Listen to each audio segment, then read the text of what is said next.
এই ইসলামী আন্দোলন বাংলাদেশ 1987 সালে প্রতিষ্ঠিত হয়েছে।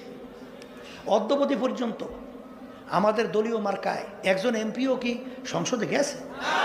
কেমনে যাইবে? আমরা তো একেবারে ছোট্ট দল, আমাদের লোকজন তো নাই। কি লোকজনও আছে বাজান, আল্লাহ কিন্তু অনেক বরকত দিয়েছে।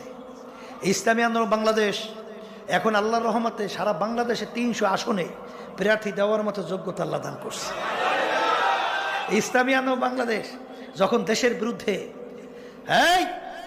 যখন ইসলামের বিরুদ্ধে কোনো ষড়যন্ত্র তৈরি করা হয়, রাজপথে যখন আওয়াজ তোলে, ওদের কলিজা অল্প হইলেও কাঁপতে বাধ্য হয়। তা ভুল বলি নাই মনে হয়? হ্যাঁ, তাহলে একেবারে ছোট্ট দল তো না। আমরা কি এই ক্ষমতা বুঝি না? এরকম 2, 4, 5, 10টা এমপি আমাদের জন্য আল্লাহর রহমতে আপনাদের দোয়া ওয়ান টুর ব্যাপার না। এই যে 7 জানুয়ারি আমাদেরকে আওয়ামী লীগ কি অফার দিয়েছে তো আমি জানি, কথা বলে আপনারা জানবেন।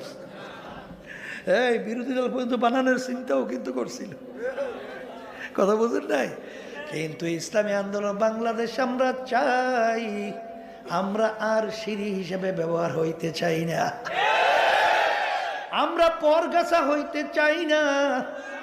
ইসলাম বট বৃক্ষের মতো একটা অবস্থান তৈরি কইরা মাথা উঁচু করে বাংলার জমিনে দাঁড় হইতে চায়। ভুল করছি না খুব? ও কয়েক একেবারে ভুল করিয়া আমাকে অনেক সময় পেপারে অনেক সময় টিটকারি মানে এমন একটা তো জামানা তো বাজে। এখন ওরা তো আমাদেরকে ঠিক, আমরা তো মিসকি মিসকি হাসি, আমরা মিসকি মিসকি। কারণ কি? ওরা তো আমাদের উদ্দেশ্যই বোঝে নাই। নিছক 2-1টা এমপি মন্ত্রীর জন্য ইসলামী আন্দোলন বাংলাদেশ রাজনীতি করে না, ইবাদতের জন্য রাজনীতি করি।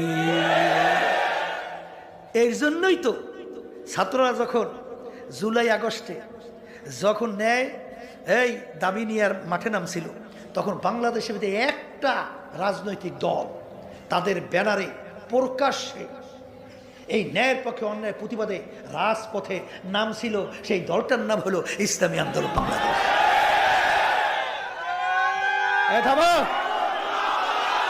অন্য কোন দল তাদের ব্যানারে কিন্তু রাজপথে আসতে পারে না।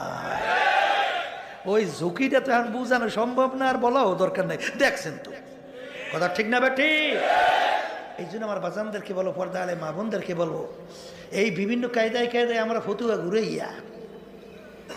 বুঝলে ইসলামকে বারবার গাছটাকে কাটছি।